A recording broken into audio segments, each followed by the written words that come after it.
On va parler des objets connectés, du big data et des algorithmes. Je vais vous faire ça vite, mais pour moi, ce n'est pas un problème de technique, c'est d'abord un problème de virage stratégique pour les boîtes et d'opportunités stratégiques. Définition d'un algorithme, c'est tout bête, c'est une série d'instructions qui permet d'obtenir un résultat. C'est pas futé. Mais j'aime bien l'analogie de Dominique Cardon c'est comme une recette de cuisine. On vous donne des ingrédients, on vous donne un process, vous l'appliquez, ça sort un résultat. Et c'est extrêmement intéressant parce que ça vous donne un cheminement logique.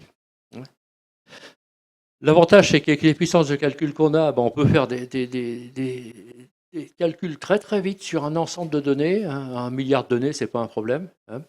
Et d'ailleurs, ce qui est marrant, c'est que les gens qui font du calcul en big data sont assez pragmatiques. Quand ils ont un milliard de données, ils le coupent en deux. Ils font un premier paquet de 500 millions avec une première analyse. Puis après, ils en tirent quelques conclusions. Ils basculent les conclusions sur la deuxième partie du paquet. Et puis ils vérifient si leur hypothèse est à peu près correcte. Et c'est assez rigolo parce que en travaillant comme ça, on bénéficie vraiment de la puissance de calcul et de la masse qui permet de se rapprocher du réel.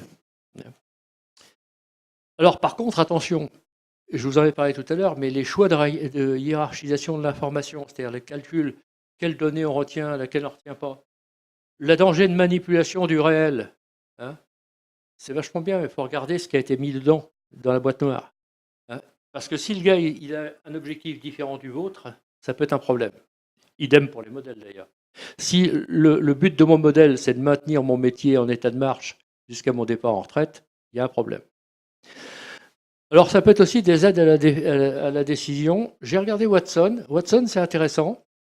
Ça permet de manipuler un tas de ressources très vite et d'avoir une approche assez exhaustive des problèmes. On peut aussi faire avec les algorithmes des actions opérationnelles. C'est du style, par exemple, si telle machine a un problème, alors elle va faire telle action. D'accord? Et ça, c'est intéressant, parce que dans l'algorithme, vous pouvez mettre des zones de certitude, des zones d'incertitude, des zones d'appel au back-office derrière, etc. Ça peut servir aussi à la programmation des robots. La programmation des robots, ceux qui ont travaillé avec nous sur le hackathon d'Orange il y a quelque temps, j'avais fait un schéma de comment décrire une instruction à un robot. Faut faire gaffe parce que c'est pas simple. Parce que souvent, c'est pas le problème mathématique qui est compliqué, c'est le problème logique. Si vous sautez des étapes, si vous sautez des marches, le robot, il va les sauter pour vous, et avec enthousiasme. Et par exemple, dans les instructions qu'avait données l'opérateur, il manquait sur une vingtaine de champs logiques, il manquait 7-8 pas. Imaginez ce qui peut se passer. Bon, la création de connaissances, j'en ai déjà parlé tout à l'heure.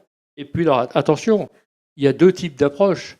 Vous avez l'approche qui est pour l'aide à la décision, la réalisation d'opérations, notamment dans l'industrie. Et puis, vous avez l'approche type Amazon qui essaie de vous refourguer en fonction des autres achats et qui essaie d'influencer votre décision.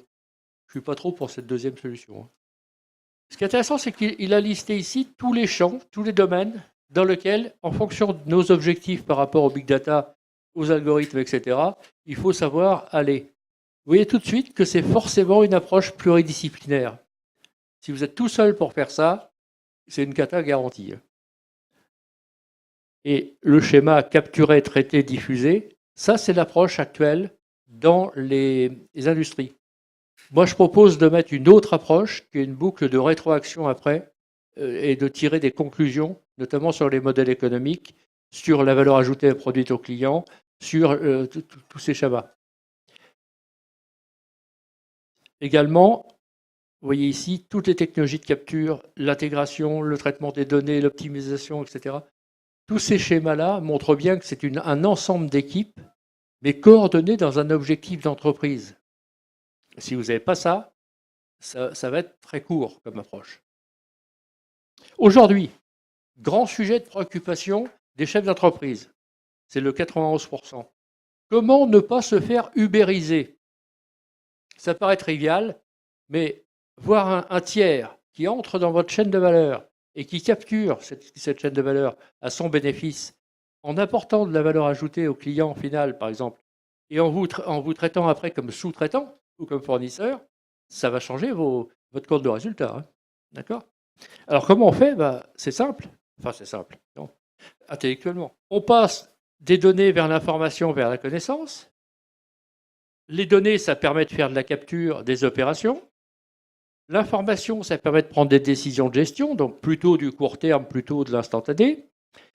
Après, il faut passer dans l'étude des risques, dans le pilotage et tenir compte de l'expérience client. Donc oui, on n'est plus déjà dans le big data, ou tout au moins c'est le big data d'une autre nature.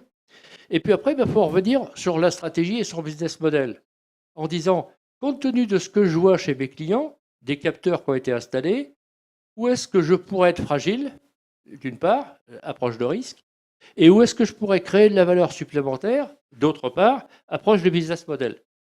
Je prends 2-3 exemples. Si vous faites des liquides industriels, mes clients consomment des liquides qui sont destinés, par exemple, au refroidissement des machines.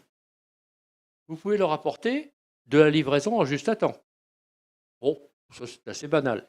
Vous pouvez leur apporter de la prévision sur les consommations. Vous pouvez les aider à optimiser les consommations. Vous pouvez les aider à optimiser les risques. Vous pouvez les aider à être meilleurs avec leurs clients. Vous voyez?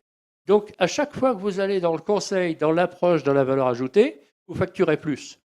Si vous arrêtez au big data et à son analyse de premier niveau, vous vous privez d'une grosse ressource. Et puis, rappelez-vous, ça, une opportunité n'est jamais perdue, elle est juste saisie par quelqu'un d'autre. C'est beau, mais c'est dur. Hein.